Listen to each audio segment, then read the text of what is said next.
Baik, Assalamualaikum warahmatullahi wabarakatuh. Mohon izin untuk memperkenalkan diri. Nama saya Kamilita Sigudendaro, kelas 4A dengan NPT 11220007. Di sini saya akan menjelaskan soal ujian akhir semester saya. Lanjut, nomor pertama. Jelaskan cara identifikasi ketinggian boundary layer dengan analisis profil vertikal suhu udara, suhu potensial, angin, dan kelembapan. Gunakan kasus dari jurnal. Nah, sebelum saya masuk ke kasus, saya akan menjelaskan mengenai lapisan batas atmosfer. Lapisan batas atmosfer ini adalah lapisan terendah dari troposfer yang dipengaruhi langsung oleh permukaan bumi.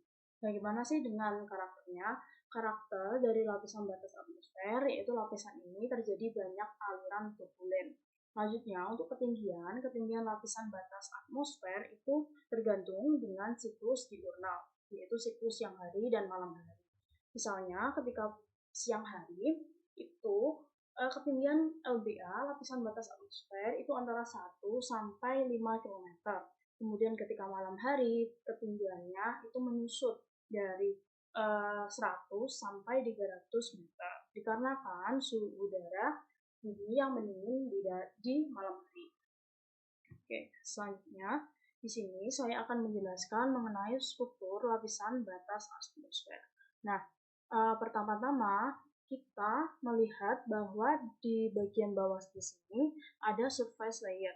Nah, surface layer ini ketika di siang hari yang cerah itu memiliki ketinggian 0,01 meter.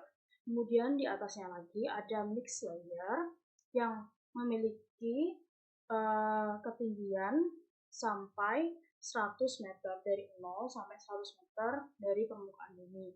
Kemudian di atasnya lagi kita memiliki transition layer atau entertainment zone. Nah, di atasnya lagi adalah free atmosphere, di atas transition layer.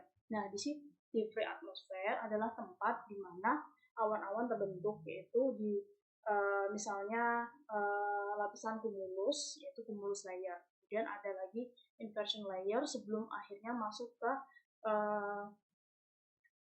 inversion layer untuk ujung dari towering cumulus. Oke, selanjutnya di sini saya akan membahas satu jurnal untuk membahas mengenai profil vertikal angin.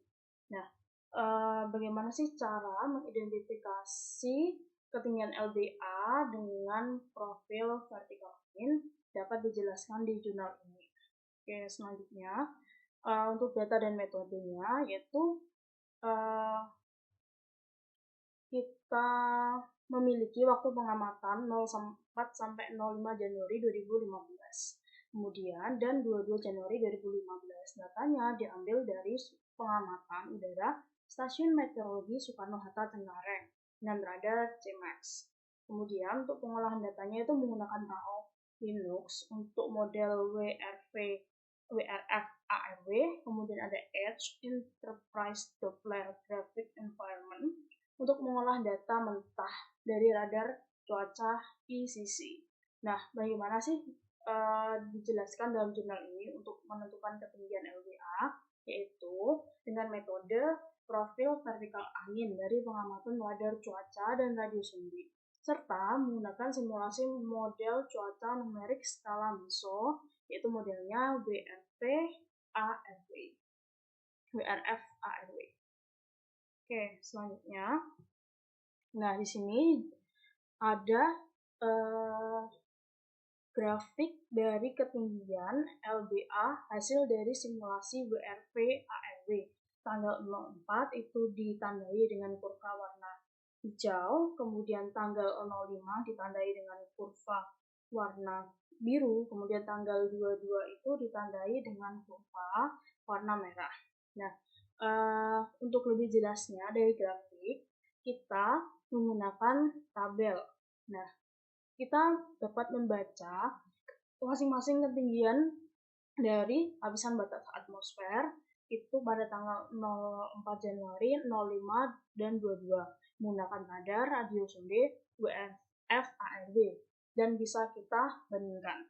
Ya, mungkin pertama-tama saya akan membaca hasil keluaran dari radar, hasil keluaran dari model WRV-ARW. Oke, untuk model WRV-ARW diperoleh ketinggian lapisan batas atmosfer maksimum pada siang hari pukul 13, yaitu 1361,3 meter. Sedangkan ketinggian lapisan batas atmosfer minimum yaitu pada pagi hari pukul 07.00 yaitu sebesar 108,8. Ketinggian lapisan batas atmosfer tanggal 4 Januari 2015 pada pagi hari itu jam 7 sampai jam 12 itu berkisar 200 sampai 500 meter. Kemudian pada siang hari pukul 13 sampai jam 15.00 ketinggian lapisan batas atmosfer itu berkisar antara 500 sampai 875 meter. Kemudian pada malam hari itu turun hingga ketinggian 200 meter. Kemudian saya juga membahas lagi mengenai model WRF-ARW. Nah, pada tanggal 22 Januari 2015 pada pagi hari yaitu pukul 10 sampai jam 12 ketinggian LBA itu berkisar 200 meter pada siang hari. Ya, kemudian 200 meter. Kemudian pada siang hari jam 13 sampai 15.00 itu ketinggian LBA itu berkisar 500 meter. Kemudian dan malam hari itu turun menjadi 200 meter. Oke, jadi kira-kira begitu bagaimana jurnal ini mengidentifikasi dan memperoleh hasil untuk menentukan tinggi dari lapisan batas atmosfer. Kemudian selanjutnya berdasarkan dengan profil angin. Oke, selanjutnya saya akan menjelaskan mengenai bagaimana cara mengidentifikasi planetary boundary layer dengan menggunakan metode gradient. Nah, ini itu parameternya ada suhu udara, suhu potensial, dan juga terakhir kelembapan. Oke. Nah, bagaimana sih cara jurnal ini mengumpulkan datanya, yaitu dengan menggunakan pengamatan harian siang malam stasiun radio Zonde pada tahun 2013. Kemudian parameter yang disediakan yaitu adalah tekanan, tinggi potensial, temperatur, kelembapan relatif, missing rasio, arah angin, dan kecepatan angin. Lokasinya yaitu ada di 3 wilayah yang dibagi menjadi bagian bumi utara, ekuator, dan bagian bumi selatan. Nah, untuk bagian bumi utara itu ada di Polonia, Kucing, Manado, kemudian di ekuator ada Padang Palu, kemudian di belahan bumi selatan ada Pangkal Pinang, Surabaya, Cengkareng, dan Ujung Padang. Kemudian metodenya itu adalah menggunakan 5 metode gradient, yaitu ada dt per dz itu adalah temperatur, kemudian d theta per dz itu adalah suhu potensial, kemudian d theta p per dz itu adalah suhu variatif, kemudian DRH per dz itu adalah suhu kelembapan relatif, dan DR per dz itu adalah missing ratio. Oke, selanjutnya dari metode gradient yang sudah diproses, kita menghasilkan sebuah grafik, yaitu adalah grafik estimasi tinggi planetary boundary layer di stasiun Polonia Medan pada siang hari, dan estimasi tinggi planetary boundary layer di stasiun Polonia Medan pada malam hari 21 April 2013. Saya mengambil khususnya di Polonia Medan, walaupun tadi ada beberapa stasiun yang juga diproses datanya untuk diidentifikasi. Nah, pada gambar yang disajikan, gambar kiri itu adalah estimasi tinggi PBL terhadap suhu udara dt per dz, suhu potensial d theta per dz, dan suhu potensial virtual d theta v per dz, yaitu sama dengan 32585. Bisa kita lihat itu yang berwarna biru tua, merah, dan hijau. Kemudian estimasi tinggi PBL dengan menggunakan metode kelembaban relatif DRH per dz lebih rendah, yaitu 3142. Kemudian bahkan dengan metode mixing ratio DR per DZ itu hanya 2989 meter. Nah, berdasarkan hasil estimasi PBL pada siang hari terdapat perbedaan yang signifikan antara siang dan malam, yaitu PBL pada malam hari itu relatif sama, yaitu di 3156. Kita bisa lihat di gambar yang sebelah kanan.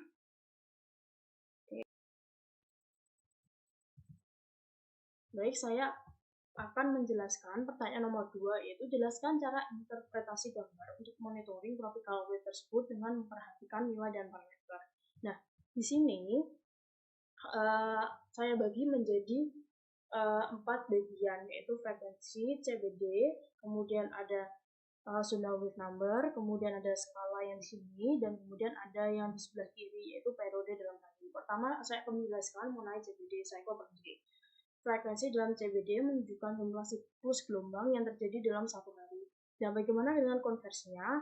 Konversi CBD ke periode hari itu dengan rumus 1 per frekuensi dalam CBD. Kemudian misalnya 0,1 CPD, berarti satu siklus itu terjadi setiap 10 hari. Kemudian 0,25 CPD, berarti satu siklus itu terjadi setiap 4 hari. Kemudian 0, CPD berarti satu siklus setiap 2 hari. 1 CPD berarti satu siklus setiap hari. Oke, selanjutnya parameter yang kedua adalah Sunday wave number. Nah, ketika Sunday wave number yang di bawah sini itu bernilai positif, yaitu antara 0 sampai 20, artinya sebuah gelombang itu bergerak ke arah timur. Kemudian, jika Sunday wave number itu negatif dari 0 sampai -20, artinya gelombang itu bergerak ke arah barat. Nah, sini ada gelombang bilangan kecil. Gelombang bilangan kecil itu pola gelombang dengan panjang gelombang yang besar, misalnya bilangan gelombang 1, berarti gelombang penuh di seluruh wilayah bumi atau di seluruh lingkaran bumi. Kemudian ada bilangan gelombang besar. Nah, pola gelombang dengan panjang gelombang yang kecil, misalnya bilangan gelombang 10, berarti ada 10 gelombang penuh di sepanjang lingkaran di bumi. Selanjutnya, itu ada skala warna.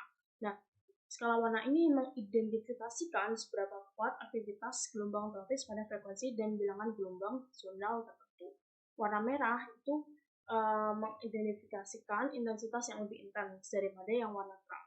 Dapat kita lihat skalanya 0, 2, kemudian 2, 2,4, 2,48, kemudian 2,8, 3,2 dengan masing-masing label warna tersendiri. Baik, selanjutnya yang terakhir di sini adalah parameter periode atau parameter berapa hari. Dan mungkin pembacaannya bisa dilakukan dari atas ke bawah.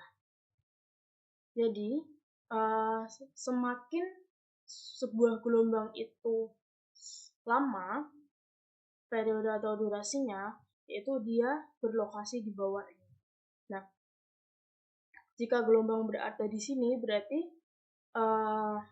durasinya itu cepat, yaitu ini ada durasi 2 hari, kemudian 2,2, 2,5, 2,86 hari, kemudian sampai 48 hari.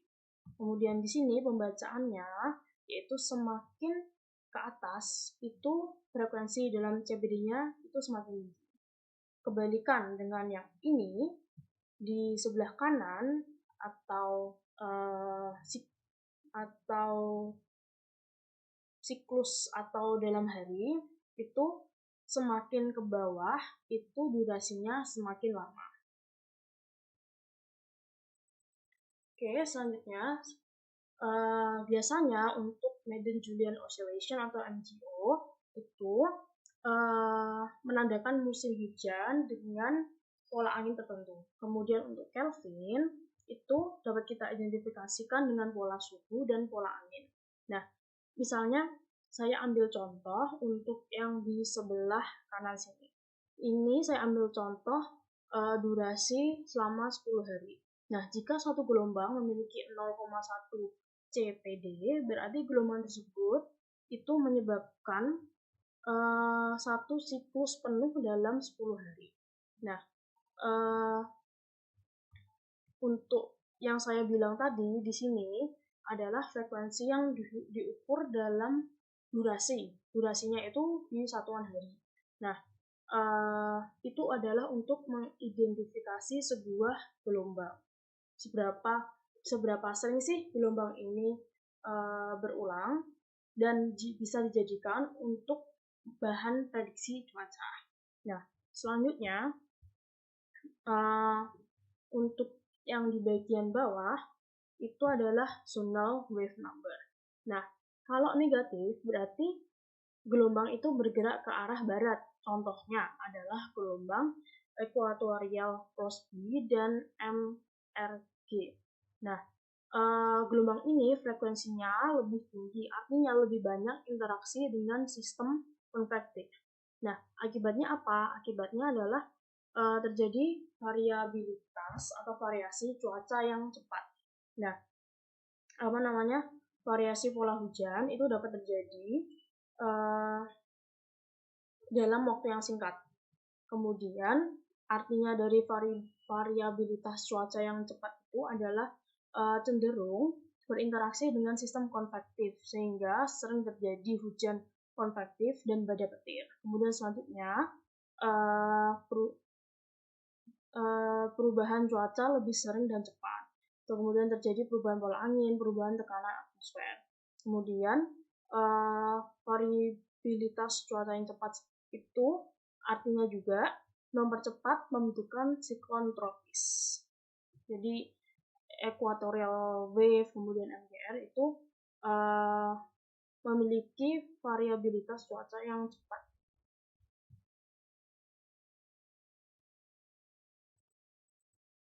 Baik, selanjutnya saya akan membaca di area-area yang sudah dilakukan pelabelan.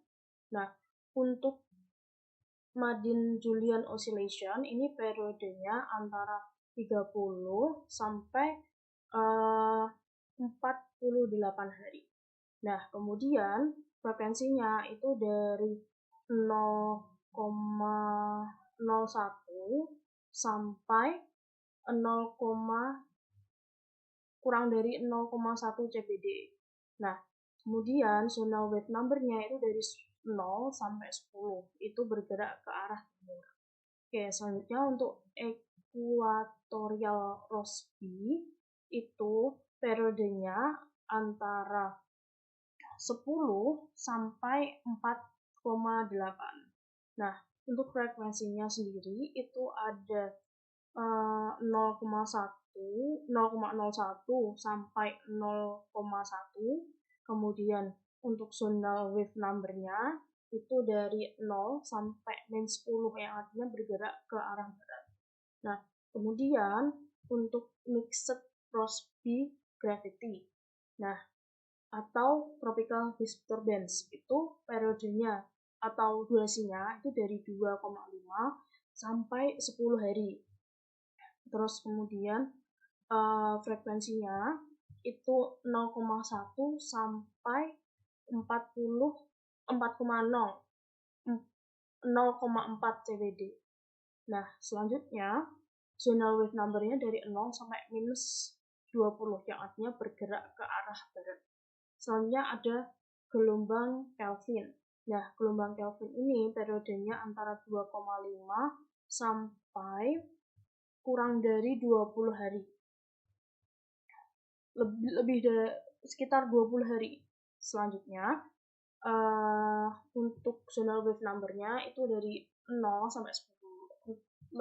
Dari 0 sampai 10 lebih ya. Berarti ke arah timur. Kemudian untuk frekuensi dalam CBD-nya itu dari kurang dari 0,1 sampai 0,4.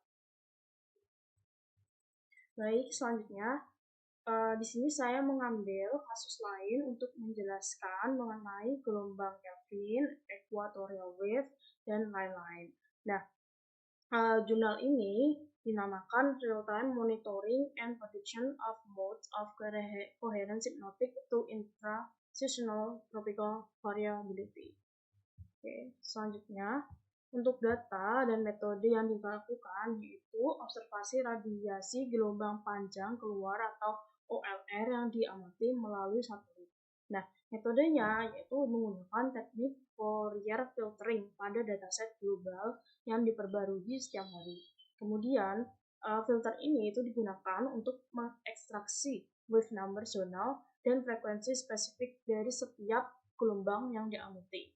Kemudian bagaimana pengolahannya? Pengolahannya yaitu mengumpulkan data OLR, selanjutnya yaitu dilakukan teknik filter Fourier untuk mengidentifikasi variasi tropis berdasarkan wave number dan frekuensi. Kemudian selanjutnya yaitu menganalisis analisis spektral untuk memahami pola variasi tropis. Oke, selanjutnya, di sini adalah gambar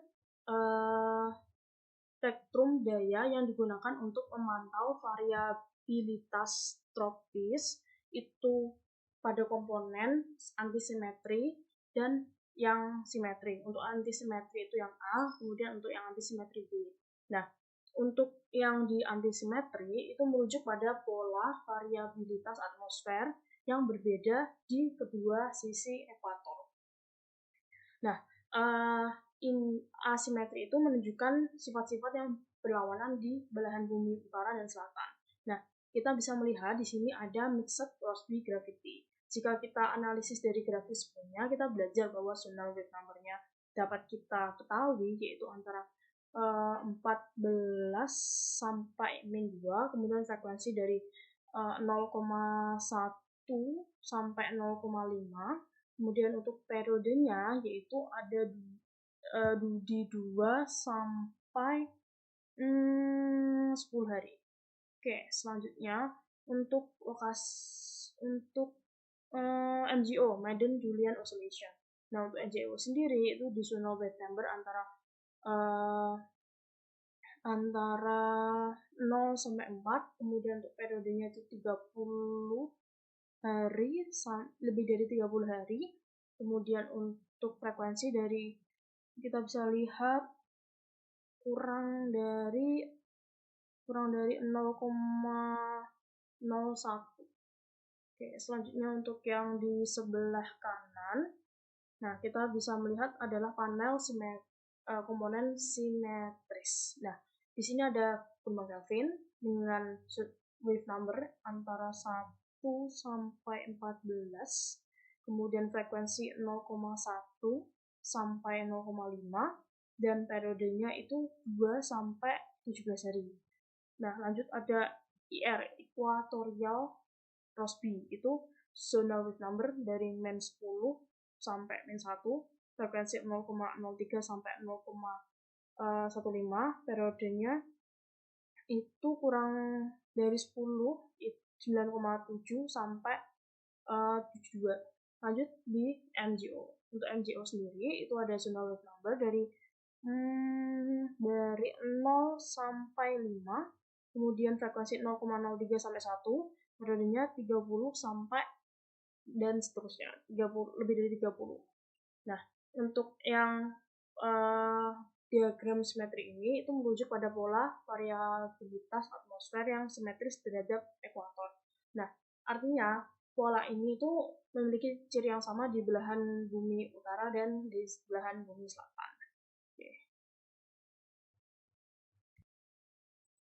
Baik, selanjutnya saya akan menjelaskan pertanyaan nomor 3, jelaskan tahap-tahap teknik diporak dalam menentukan tropical cyclone. Nah, di sini saya terdapat diagram alur untuk tahap-tahap diporak. Yang pertama ada locate system, atau kita harus menemukan sistem siklon tropis menggunakan citra satelit. Itu mengidentifikasi siklon atau lokasi pusat sirkulasi awan. Kemudian selanjutnya adalah mengestimate dari intensitas. Nah, intensitas awal itu diperkirakan. Nah, ini adalah cuma perkiraan kasar saja. Nah, selanjutnya ada data T yang terdapat dua jalur analisis utama. Yang pertama yaitu ada cloud system measurement, yaitu pengukuran sistem awan. Ini berdasarkan pengamatan langsung dari pola awan dari siklon tropis ini. Itu ada mata atau mengamati keberadaan dan karakteristik mata badai atau the eye of the storm. Kemudian curved band atau pita lengkung, yaitu kita menganalisis pita awan melengkung di sekitar pusat siklon. Kemudian ada shear, itu adalah menilai pengaruh angin terhadap sistem. Kemudian ada covert center, yaitu adalah mengamati pusat siklon yang tertutup oleh awan tebal. Nah, selanjutnya adalah model T expected number atau nomor T. Nah, analisis itu menggunakan model untuk memperkirakan intensitas siklon berdasarkan perubahan yang terjadi selama 24 jam. Selanjutnya ada pattern recognition. Nah, ini adalah pengenalan pola. Itu menggunakan penyesuaian nomor T yang dihasilkan oleh model berdasarkan tren yang kita identifikasi. Oke, lanjut. Ada choose best estimate atau kita memilih perkiraan terbaik. Dari dua jalur yang saya sebutkan tadi, perkiraan terbaik itu dipilih untuk melanjutkan proses. Kemudian selanjutnya ada apply constraints atau menerapkan bataskan.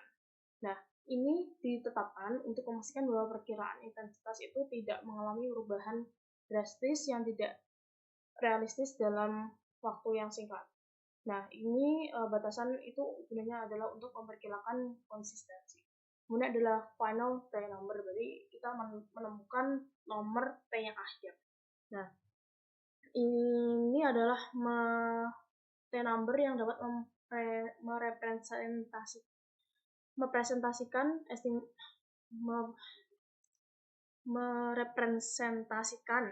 estimasi siklon tropis. Kemudian ada final intensity atau intensitas akhir. Nah, ini diukur dalam satuan kecepatan dan tekanan dalam pusat siklon atau di eye of the storm. Oke, selanjutnya di sini untuk model diffract saya mengambil suatu kasus di Advanced Diffract System Technique atau ADT for estimating tropical cyclone intensity, update and new capabilities. Oke, selanjutnya untuk metode dari penelitian ini yaitu pengenalan pola. Nah, pola awan siklon tropis dianalisis menggunakan satelit inframerah atau satelit visible. Polanya itu ada bentukan pita, kemudian ukuran, kemudian dan keberadaan eyewall. Kemudian aturan empiris itu berdasarkan awan yang dikenali, aturan empiris diterapkan untuk memberikan nomor awal atau T yang mencerminkan intensitas badai. Kemudian ada penyesuaian, yaitu ketika nomor T disesuaikan dengan tren perubahan pola awan selama 24 jam terakhir untuk konsistensi. CI biasanya adalah nomor T yang telah disesuaikan terakhir. Kemudian ada perkiraan intensitas. Itu yang nilai CI itu dikorelasikan dengan kecepatan angin dan tekanan pusat. Memberikan perkiraan intensitas badai, semakin tinggi nilai CI, semakin kuat siklon tropis. Oke, selanjutnya. Ini merupakan gambar yang saya ambil dalam jurnal itu. Yang pertama, kita harus mengidentifikasikan sistem siklon tropis, yaitu ya menggunakan IR infrared satelit, kemudian ada visible satelit yang visible. Nah, kemudian diklasifikasikan berdasarkan pola awan yang dilihat, pola awan yang dari satelit tersebut. Ini adalah gambar dari Typhoon JB di tahun 2018. Oke, selanjutnya, nah ini adalah penentuan pola. Penentuan pola itu ada curved band pattern, itu nomor T-nya T1,0 sampai T4,5. Ada juga pola shear pattern di T1,5 sampai T3,5. Kemudian Central Base Overcast atau CBO pattern itu di T2,5 sampai T5,0. Central Cold Cover CCCC pattern itu selanjutnya ada Bending A pattern di T4,0 sampai T4,5. NI pattern itu di 4,5 sampai 8. Oke, selanjutnya, nah ini adalah penggunaan tabel T-number difference. Itu adalah untuk menggambarkan tingkat intensitas siklon. Ukuran ini didasarkan pada tampilan pola awan dan struktur siklon. T dimulai dari T10, sistem sangat lemah hingga sistem sangat kuat. Setelah T ditentukan, analisis menggunakan tabel konversi untuk mengubah nilai T menjadi estimasi intensitas siklon dalam hal kecepatan maksimum dan tekanan pusat minimum. Nah, di sini kita dapat melihat di sini ada kecepatan maksimum dan kecepatan angin dan juga tekanan. Oke, lanjutnya. Nah, di sini ada implementasi dari teknik Dvorak yang sudah dianalisis dalam jurnal itu. Nah, gambar ini merupakan estimasi intensitas topan super JB menggunakan teknik ADT atau Advanced Dvorak Technique dan perbandingannya dengan intensitas jalur terbaik dari Joint Typhoon Warning Center JTWC. Nah, komponen dari gambar ini yang pertama ada sumbu J yang di sebelah kiri itu adalah T-number, menampilkan T dari teknik Dvorak yang digunakan untuk memperkirakan intensitas siklon. Kemudian sumbu Y yang di sebelah kanan itu adalah wind speed. Kemudian untuk sumbu X itu adalah tanggal dan waktu yang di sebelah sini. Selanjutnya, garis merah itu adalah estimasi intensitas ADT menggunakan skema penyesuaian pasif microwave atau PMW. Kemudian di garis warna biru itu adalah estimasi intensitas ADT tahun menggunakan skema penyesuaian PMW. Ada lagi garis hitam itu adalah intensitas jalur terbaik dari JTWC, digunakan untuk referensi atau perbandingan saja. Kemudian untuk analisisnya, yang pertama dapat kita bagi menjadi awal perkembangan, kemudian puncak intensitas, ada selanjutnya penurunan intensitas. Nah, untuk awal dari perkembangan sendiri, yaitu bisa kita lihat 27 Agustus sampai 28 Agustus. Nah, garis merah maupun garis biru itu menunjukkan peningkatan nilai P dan kecepatan angin yang konsisten dengan intensitas jalur terbaik JTWC. Nah, untuk puncak intensitas itu pada tanggal 31 Agustus sampai 1 September. Garis merah itu menunjukkan estimasi yang lebih tinggi dan mendekati intensitas jalur terbaik dibandingkan dengan garis biru yang tanpa PMW. Hal ini menunjukkan penyesuaian PMW meningkatkan akurasi estimasi dari ADT. Selanjutnya adalah penurunan intensitas. Itu dapat kita lihat. Nah, di 2 September sampai 5 September. Untuk teknik dari Advanced Dvorak Technique itu menunjukkan penurunan intensitas. Tapi garis merah lebih konsisten berada di jalur terbaik dibandingkan dengan yang biru. Nah, penurunan ini mencerminkan melemahnya siklon tropis seiring dengan berjalannya waktu. Nah, dapat kita lihat bahwa teknik ADT, Advanced Dvorak Technique, itu bisa dikembangkan untuk menentukan intensitas dari siklon yang di dalam jurnal ini digunakan perbandingan dengan PMW dan kemudian base track. Nah, ini membuktikan bahwa ADT itu bisa digunakan untuk mengidentifikasi intensitas dari sebuah siklon. Bahkan di ketiga tahapan, yaitu puncak intensitas, kemudian penurunan, dan bahkan di awal perkembangannya. Baik, selanjutnya saya akan menjawab pertanyaan nomor 4. Jelaskan tentang MCS dan MCC menurut Maddox dan cara mendeteksinya dengan satelit dengan mengilustrasikan dengan satu kasus deteksi MCC. Nah, di sini saya akan menjelaskan terlebih dahulu mengenai definisi dari Mesoscale Convective System atau MCS. MCS adalah sistem cuaca konvektif multiseluler yang terorganisir dan ditandai dengan perisai awan stratiform tingkat menengah atas yang luas. Konveksi tropis paling sering disusun dalam sistem skala meso. MCS itu mencakup spektrum fenomena termasuk badai multiseluler, kemudian badai tropis, kompleks konvektif berskala meso, bahkan siklon tropis. Kemudian siklusnya bagaimana? Siklus MCS itu dimulai sebagai cumulonimbus di sepanjang batas konvergensi di troposfer bawah. Kemudian bergabung dan terorganisir menjadi satu sistem awan dengan area hujan yang luas dan bersebelahan. MCS mengandung struktur updraft dan downdraft yang kompleks yang mencerminkan area curah hujan konvektif dan stratiform. Lanjut. Nah, di sini ada cakupan dan klasifikasi dari MCS. Dan yang pertama, kita bisa melihat diagram ini. Nah, diagram ini itu menunjukkan sistem cuaca yang memiliki skala antara 250 sampai 2500 km. Dan skala waktu yang lebih atau sama dengan 6 jam. Kemudian di sini kita bisa melihat dibagi menjadi dua, ada linear type dan circular type. Nah, untuk yang linear type itu ada tropis yang terdiri dari tropical swell. Nah, tropical swell itu adalah garis badai tropis yang biasanya terdiri dari rangkaian awan cumulonimbus yang panjang dan sempit yang menghasilkan hujan deras dan angin kencang.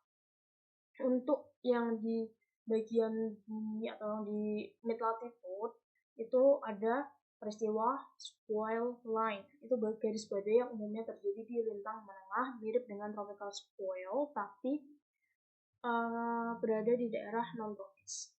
Kemudian untuk yang MCS circular type, untuk yang di tropis itu ada cloud cluster, itu adalah kelompok awan yang berkembang menjadi badai tropis atau siklon tropis. Ada juga tropical storm, itu sistem cuaca konvektif yang berkembang menjadi badai tropis atau siklon. Kemudian ada mesoscale konvektif kompleks, itu adalah badai besar dengan bola sirkular yang terorganisir dengan baik yang dapat bertahan selama beberapa jam. Kemudian untuk yang di lintang tengah atau mid latitude itu kita memiliki cloud cluster, itu ada fenomena kelompok awan terjadi di lintang menengah serupa dengan yang ada di daerah tropis. Kemudian ada mesoscale konvektif kompleks atau MCC, mirip dengan MCC yang ada di daerah tropis, tetapi ini terjadi di daerah menengah. Oke, selanjutnya, nah saya akan menjelaskan mengenai peristiwa mesoscale konvektif kompleks. Mesoscale konvektif kompleks atau MCC adalah jenis khusus dari MCS yang memiliki bentuk dan struktur tertentu. MCC biasanya lebih besar dan lebih simetris dibandingkan MCS lainnya. Menurut definisi Maddox, MCC memiliki beberapa kriteria, yaitu cakupan awan, area dengan suhu puncak yang sangat dingin, biasanya minus 32 atau lebih dingin, yang harus meluas lebih dari 100.000 km kuadrat pada puncaknya. Durasinya itu bertahan selama 6 jam dengan area awan tetap berada di atas 50.000 km persegi. Kemudian bentuk dari MCC sendiri itu memiliki bentuk yang hampir simetris dengan rasio sumbu utama ke sumbu minor kurang lebih 2:1. Ini adalah gambar dari MCC. Ya, lanjut. Bagaimana sih cara mendeteksi MCC? Yaitu adalah dengan menggunakan satelit image. Nah, yang pertama yaitu dengan cara pemantauan suhu puncak awan. Nah, kita menggunakan satelit inframerah untuk memantau suhu puncak awan yang ada di bawah minus 32. Kemudian kita mengidentifikasi cakupan awan, yaitu dengan suhu yang dingin di area yang luas, yaitu lebih dari 100.000 km persegi. Nah, kemudian pengukuran durasi dan kesimetrisan. Durasinya berapa?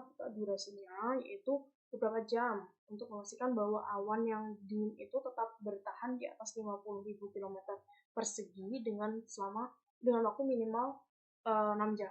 Kemudian selanjutnya Kita memastikan bahwa sistem ini memiliki bentuk yang simetris, yaitu rasionya 2:1. Oke, selanjutnya di sini saya mengangkat sebuah kasus yang ada di dalam jurnal dengan judul Identifikasi Fenomena Mesoscale Konvektif Kompleks MCC di Selat Karimata. Bagaimana sih cara metode mengidentifikasi MCC di jurnal ini? Nah, metodenya yaitu pertama-tama kita membuka data penelitian yang meliputi data satelit Himawari 8 kanal IR, data radar cuaca stasiun meteorologi Supadio Pontianak, serta data curah hujan pada AWS di Stamet Pontianak. Kemudian, pesawat satelit diolah dengan aplikasi MATLAB dengan algoritma yang disesuaikan dengan kriteria MCC seperti yang saya jelaskan sebelumnya. Kemudian diperoleh hasil identifikasi dari MCC, sedangkan data radar cuaca digunakan produk CIMAX untuk mengetahui reflektivitas awan pada saat peristiwa MCC. Oke, untuk MCC sendiri dalam jurnal itu diidentifikasi menjadi 3 fase, yaitu fase pertumbuhan, fase matang, dan fase peluruhan. Untuk yang fase pertumbuhan itu terjadi pada 20-21 September. Itu MCC mulai tumbuh di sekitar Kalimantan Barat. Nah, fase ini ditandai dengan kumpulan awan yang menyatu dengan luasan inti awan sekitar 486 km persegi dan dengan luasan sekitar 127.862 km persegi. Lanjut, untuk fase matangnya kita bisa lihat di gambar sebelah kiri. Nah, fase matang ini terjadi pada pukul 16.00 sampai 23 UTC, di mana fase ini luasan inti MCC mulai meluas dengan suhu puncak awan mencapai minus 80. Puncak dari fase matang ini terjadi pada pukul 20 UTC dengan luasan inti mencapai 106.513 km persegi dan luasan selimut sekitar 202.759 km persegi. Kemudian mulai pukul 22.00 UTC, awan MCC mulai memisah mendekati Pulau Sumatera dan nilai luasan inti mulai menurun. Nah, selanjutnya ini adalah fase peluruhan dari MCC. Nah, keesokan harinya pada pukul 00, awan MCC semakin memisah yang menandakan terjadinya fase meluruh. Pada fase ini luasan inti telah berkurang menjadi kurang dari 50.000 km persegi saat mendekati Pulau Sumatera. Nah, semua gambar ini dideteksi melalui dengan satelit inframerah yang didasarkan dengan suhu. Oke, yaitu satelit Himawari 8 kanal inframerah. Baik, di sini saya akan menjawab pertanyaan 5. Jelaskan tentang kondisi monitoring tropical wave, observasi dan prediksi di wilayah Indonesia pada periode waktu tersebut di gambar. Nah, di gambar sini kita dapat melihat ada 2 gambar, yaitu gambar yang di sebelah kiri dan gambar yang di sebelah kanan. Kalau gambar yang di sebelah kiri adalah gambar observasi OLR, kalau gambar sebelah kanan adalah gambar forecast atau prediksi CFS. Nah, di sini ada beberapa parameter yang bisa kita lihat. Pertama yaitu ada OLR, kemudian ada kontur, selanjutnya ada cakupan dari masing-masing gelombang tropikal.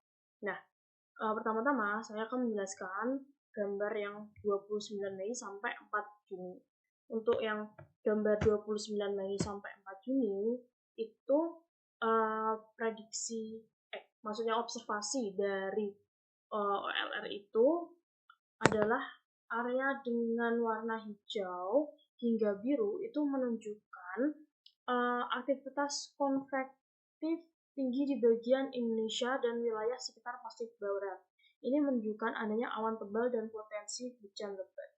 Nah, kemudian untuk konturnya adalah garis hitam itu menunjukkan aktivitas dari MJO yang bisa kita lihat di sebelah atas, yaitu di pulau bagian utara Indonesia dan di sekitar Pulau Sumatera.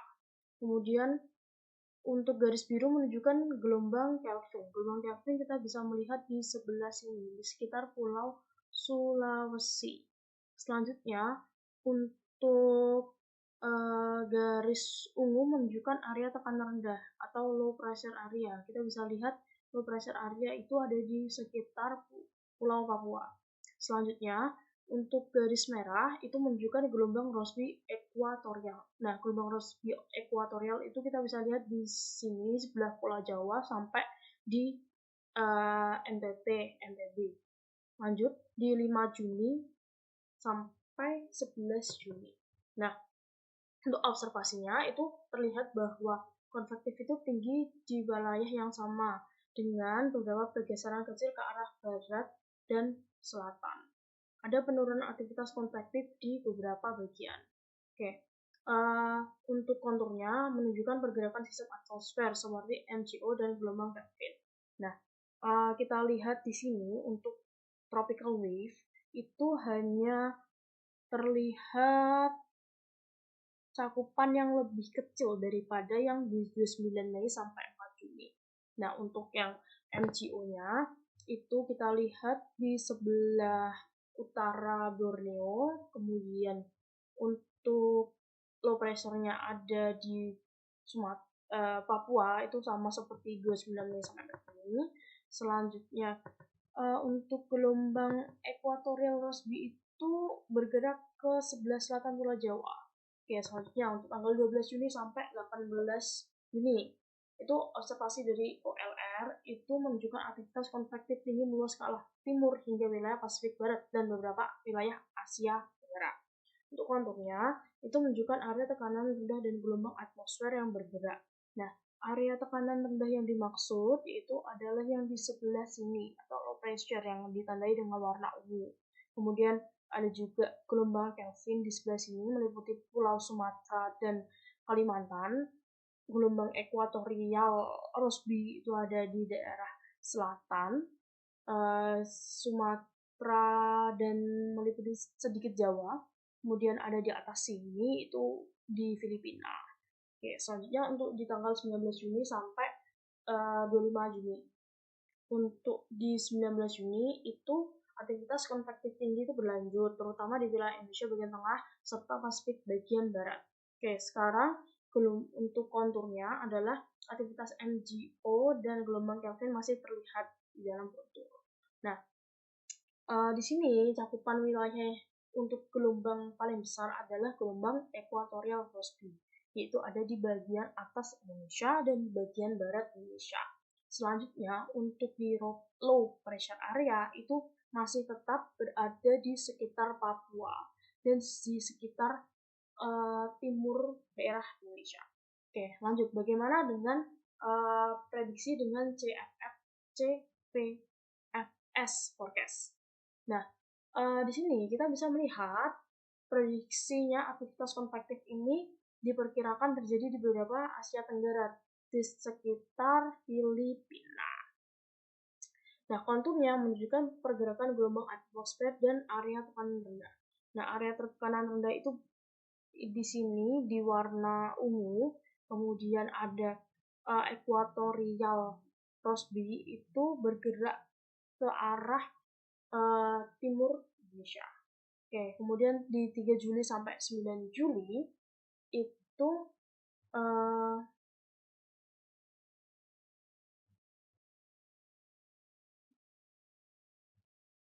Oke, maaf, saya ulangi untuk 26 Juni sampai 2 Juli. Itu aktivitas konvektif menurun di sebagian besar wilayah dengan lebih banyak area coklat menunjukkan kondisi lebih kering. Nah, untuk konturnya bagaimana? Itu menunjukkan sistem atmosfer yang berbeda dibandingkan dengan periode sebelumnya. Maaf, saya ralat sebelumnya. Nah, untuk equatorial wave itu di sebelah timur Indonesia, kemudian low pressure-nya ada di Pulau Papua, kemudian untuk equatorial wave lagi itu ada di Kalimantan. Jadi equatorial wave ini menghimpit area low pressure. Oke, selanjutnya di 3 Juli sampai 9 Juli itu area konvektif tinggi diperkirakan terjadi di beberapa bagian Asia Tenggara, terutama di Filipina dan bagian barat Indonesia. Untuk konturnya bagaimana? Itu pergerakan gelombang atmosfer dan area tekanan rendah itu terlihat bergerak. Nah, gelombang atmosfer yang bergerak itu ada equatorial Rossby. Nah, di sini ada banyak cakupan atau banyak terjadi gelombang equatorial Rossby. Bagian timur, bagian selatan NTT, NTB, kemudian di bagian utara Sumatera, dan di bagian barat. Untuk saat ini di bagian tengah Indonesia ada low pressure area. Kemudian lanjut tanggal 10 Juni sampai 16 Juli. Itu prediksinya bagaimana aktivitas konvektif diperkirakan lebih menyebar dengan beberapa area menunjukkan peningkatan aktivitas konvektif di sekitar Pasifik Barat dan Asia Tenggara. Oke, untuk gelombangnya bagaimana? Menunjukkan aktivitas MGO dan gelombang Kelvin yang berbeda. Nah, untuk MGO-nya itu kita sudah tidak melihat gelombang MGO. Hanya samar-samar di bagian timur di sini. Untuk equatorial wave itu ada di utara Indonesia, kemudian untuk gelombang untuk pressure-nya itu berpindah ke sebelah timur Pulau Papua. Selanjutnya untuk 17 Juli sampai 23 Juli itu aktivitas konvektif ini diperkirakan terjadi kembali di wilayah Indonesia bagian tengah, timur, serta Pasifik Barat. Oke, untuk konturnya itu menunjukkan pergerakan interaksi berbagai gelombang atmosfer. Nah, gelombangnya apa aja? Itu ada low pressure di sebelah sini, yang area cakupannya semakin mengecil, kemudian equatorial Rossby itu di bagian selatan, Pulau Sumatera, kemudian MGO-nya di sebelah sini, kemudian untuk yang di atas ini itu adalah equatorial wave yang mencakup sedikit dari barat Indonesia. Oke, untuk bagaimana penggunaan